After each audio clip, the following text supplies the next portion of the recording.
So hello বন্ধুরা, welcome back to নবিতাস blog. তো আশা করছি সবাই খুব ভালো আছে আর আমরাও ভীষণ ভালো আছি। আর এই যে দেখতে পাচ্ছ, আমরা এই ভোর রাত্রিবেলা অন্ধকারে কোথায় যাচ্ছি সেটা একটু পরেই জানতে পারবে। তো ঘুম ঘুম চোখে নবিতাকে কোল পাজা করে ওর বাবা গাড়ি অবধি নিয়ে আসলো, বাট গাড়ি অবধি আনার আগেই কিন্তু ছেলে আমার সজাগ হয়ে গেছে। তারপরে তো সে কি হল্লা মাচালো। তারপরে আমাদের গাড়িটা রওনা দিল আস্তে আস্তে, আর আমরাও চলতে শুরু করলাম সবাই ঝিমাতে ঝিমাতে, কারণ সবার চোখেই ঘুম, কারণ ঘড়িতে তখন বাজে 4টে। তারপরে একটু সকাল হলো, আর কি বলবো বন্ধুগণ, মানে পুরো গাড়িতে নবিতা বমি করতে করতে গাড়ি পুরো ভাসিয়ে দিয়েছে। আর তারপরে আমরা কিন্তু চলে এসেছি শেওড়াফুলিতে। এবার বুঝতে পারছো আমরা কোথায় যাচ্ছি? আমরা যাচ্ছি আজকে তারকেশ্বর বাবার মাথায় জল ঢালতে। তো নিমাই চাঁদের ঘাটে কিন্তু আমরা চলে এসেছি। এসে এখান থেকে আমরা লোটা কিনছি, কিনে আস্তে আস্তে ঘাটের দিকে যাব।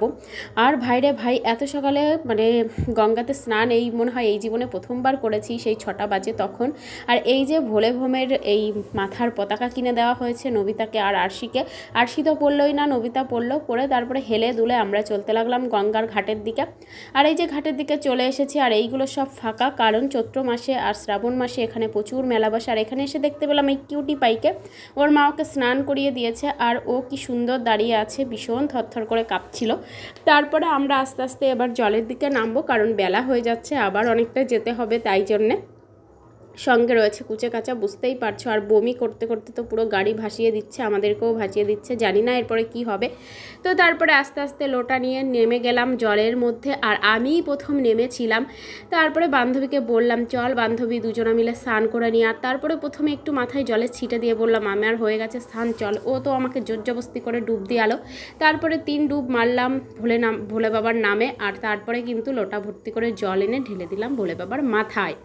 তো ভীষণই একটা আনন্দ আর ভীষণই একটা মজা হচ্ছিল সকাল সকাল স্নান করতে। তবে গঙ্গার জল কিন্তু প্রচণ্ড গরম ছিল, প্রচণ্ড গরম না, গরম ছিল, মানে ঠান্ডা ওটাকে বলা চলে না। তারপরে নিয়ে আসলাম জল আর বাবার মাথায় জল ঢালতে শুরু করলাম। তারপরে এখানে জানো তো, একটা লোক এসে এত যত্ন সহকারে একটা ধূপকাঠি আর মোমবাতি ধরিয়ে দিল, আমি তো বুঝতে পারছিলাম ডাল মে কুচ কালা হে। হ্যাঁ, তারপরে মানে 5 টাকার মোমবাতি নিল 10 টাকা, আর 5 টাকার ধূপকাঠিও নিল 10 টাকা, মানে এইভাবে আমাদেরকে সকালবেলা বাসটা দিল। সবাইকেই বলছে, স্নান করে এসে বাবার মাথায় জল ঢালছো, মোমবাতি ধূপকাঠি জ্বালাবে না? আরে ভাই, জ্বালাবো কি জ্বালাবো না সেটা তো আমাদের ব্যাপার, তুমি এত সুন্দর আদর যত্ন করে দিচ্ছ, আমি তো ভাবলাম কি না কি। এখন তারপরে দেখি পকেট থেকে এইভাবে যে আমাদের খুশবে, সেটা তো বুঝতে পারিনি। তো যাই হোক, যাই হয় না কেন ভালোর জন্যই হয়, তাদেরও তো একটু উপার্জনের দরকার আছে। তো তারপরে আমরা ভোলে বাবার মাথায় জল ঢাললাম, ঠেলে আমরা মোমবাতি ধূপকাঠি জ্বালিয়ে দিয়ে নমস্কার করে বেশ তারপরে আমরা ড্রেসপত্র চেঞ্জ করে নিলাম। কারণ জানো তো, পাশে একটা রুম ছিল, সেখানে লেডিসদের জন্যে মানে কাপড় ছাড়ার জন্যে মানে আর কি ব্যবস্থা করা আছে। ঘরের মধ্যে গিয়ে এত আমারও বমি পেয়ে গেছিলো, কারণ ঘরটাতে এত গন্ধ ছিল, জানি না কিসের একটা ভোটকা গন্ধ যেন। তো তারপরে দেখো কত সুন্দর আমরা সবাই কিন্তু মোটামুটি স্নান করে নিয়েছি, আর আমাদের স্নান ধান কমপ্লিট, ড্রেসও চেঞ্জ হয়ে গেছে। আর তারপরে আমরা কিন্তু আবার লোটা ভর্তি জল নিয়ে হেলতে দুলতে চলেছি গাড়ির দিকে, কারণ এবার আমরা তারকেশ্বরের উদ্দেশ্যে রওনা দেব, তাই জন্যে। তো নবিতা তো ভীষণই খুশি হচ্ছিল। তার মধ্যে একটা ট্রেন যাচ্ছিল, আর নবিতা বলছিল, মা তুমি তাড়াতাড়ি লাইনটা পার হও, আমার কিন্তু ভীষণই ভয় লাগছে। তো তারপরে আমরা তাড়াতাড়ি করে লাইনটা পার হয়ে গেলাম। আর তারপরে দেখো আমরা গাড়ির থেকে মানে এখন চলে এসেছি নেমে, আর আমরা কিন্তু চলে এসেছি তারকেশ্বর। তো এখন না, সরি, আমরা চলে এসেছিলাম ডাকাত কালী মায়ের মন্দিরে। ডাকাত কালী মায়ের মন্দিরে চলে এসেছি, কি বলবো গাইজ, ভয়ে পুরো গা ছমছম করে উঠেছে, মনে হচ্ছিল না পায়ের তলায় মাটি ছিল বা আমার দেহে প্রাণ ছিল। এতটা ভারাক্রান্ত হয়ে যাবে হঠাৎ করে আমার মনটা, সেটা আমি বুঝতেই পারিনি, আমার শরীরটাও মানে আমার মধ্যে অদ্ভুত রকমের একটা যেন মানে কিছু কাজ করছিল। ঠিক আছে, মায়ের রূপ তো স্নেহময়ী কমল হওয়া দরকার, কিন্তু এই মায়ের রূপ দেখে না ভয়ে একদম পুরো আমরা সবাই মিলেই শিটে গেছিলাম। তো যাই হোক, তারপরে আমরা আস্তে আস্তে রওনা দিয়ে চলে এসেছি তারকেশ্বরে। এবার আমরা আস্তে আস্তে চলে যাব মন্দিরের দিকে, সবাই কিন্তু জল টল নিয়ে একদম রেডি শেডি হয়ে মন্দিরের উদ্দেশ্যে রওনা দিয়েছি।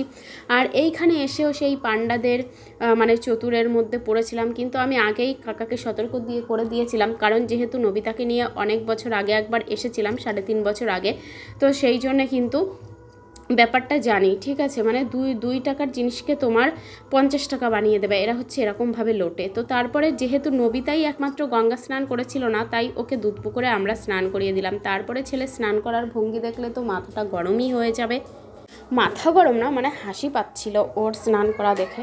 বা সিঁড়িতে দিয়ে নাক চেপে ধরে স্নান মানে ডুব দেওয়ার পজিশান করছিল। এটা কখনো হয় বলো, হাসতে হাসতে গড়াগড়ি। তারপরে আমি ওকে একরকম চুবনি দিয়েই উঠালাম। তারপরে চলে এসেছি ইয়া বড় একটা লাইনে ধাক্কি, মানে এখনই গেট নাকি বন্ধ হয়ে যাবে আর 11টা মানে 12টার পরে খুলবে। তো যাই হোক, আমরা তাড়াতাড়ি করে কিন্তু ভেতরে ঢুকে গিয়ে পুজোও দিয়ে দিয়েছিলাম। আর ভেতরে তো ফোনের অ্যালাউ নেই, তাই জন্য আর ভেতরটা তোমাদের দেখাতে পারলাম না। তবে গাইস, যখন ভেতরে ঢুকেছিলাম তখন সত্যি এই প্রথমবার আমি ভেতরে ঢুকেছি। আর আমার সত্যি কথা বলতে কি, শরীরের মধ্যে একটা অদ্ভুত রকমের শিহরণ হচ্ছিল।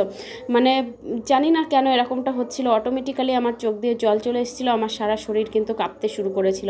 এটাই হয়তো মানে বাবাকে মানে ফিল করার একটা অনুভূতি হবে। তো যাই হোক, তারপরে আমরা স্নান টান করে জল ঢেলে আমরা কিন্তু চলে এসেছিলাম গাড়িতে। আর আমরা তারপরে চেঞ্জ করে নিয়েছিলাম। তার মধ্যে একটা ব্যাপার হয়ে গেছিলো জানো তো, এখানে এসে একটা শৌচালয়ের মানে লোক বসে রয়েছে, তার আগে কিন্তু আমরা দুজন গেছিলাম টয়লেটে। বাট আমি টয়লেটে যাইনি, আমি সিঁড়িতেই ব্যাগটা রেখে দাঁড়িয়েছিলাম। উনি হয়তো দেখতে পাইনি। এবার উনি ভেবেছে আমিও টয়লেট করেছি, আমাকে বলেছে 10 টাকা দিতে। আমি বারবার বলে যাচ্ছি যে আমি টয়লেট করিনি, কিন্তু কে কার কথা শুনে উনি আমাকে গরম দিয়ে উঠলো। তারপরেই দিলাম আচ্ছা মতো।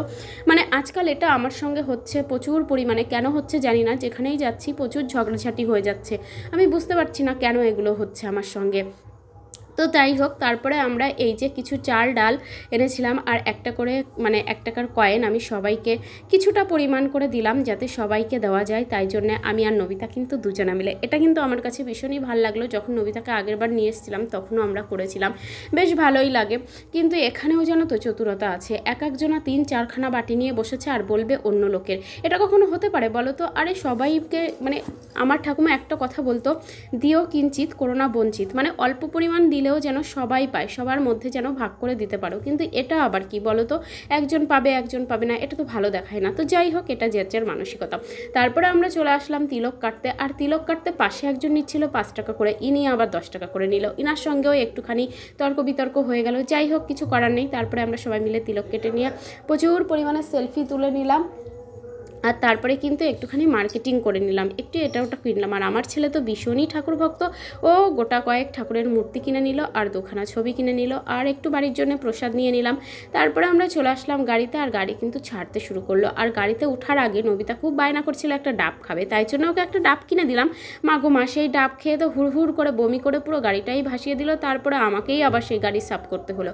আর তারপরে দেখো, এই যে কাশী বিশ্বনাথ মন্দিরে আমরা ঢুকে গেছিলাম, ইয়া বড় বাবার মূর্তি ছিল।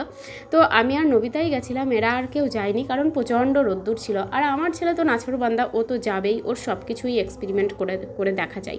তো তারপরে আমরা আস্তে আস্তে করে এই যে বিশ্বনাথের কাছে চলে আসলাম, আর তার পেছনেই ছিল ইয়া বড় বজরংবলী বাবা। তো তারপরে আমরা কিছুটা গাড়িতে জার্নি করলাম, নবিতাও একটু ঘুমিয়ে নিল, কারণ প্রচুর বমি করেছিল, ক্লান্ত হয়ে গেছিলো। তারপরে আমরা কল্যাণীর ছাড়িয়ে একটা ধাবাতে চলে আসলাম, সরাইখানাতে। তো সেইখানে এসে আমরা সবাই নিরামিষ ভোজন করলাম। নিরামিষ ভোজন খাবার যে এত ভালো ছিল কি বলবো, ভীষণই টেস্টি ছিল। আর এখানকার টয়লেটটা এত সুন্দর ছিল, আমার দেখে প্রচণ্ড মানে পছন্দ হয়েছিল, তাই তোমাদের সঙ্গে একটুখানি শেয়ার করলাম। তারপরে আমরা একটুখানি কোল্ড ড্রিঙ্কস নিয়ে নিলাম। আর এই যে যেহেতু আমি লিমকা খাচ্ছিলাম, এর কালারটা ছিল সাদা, আর ও খাচ্ছিল কোকাকোলা, আর কালারটা ছিল ব্ল্যাক।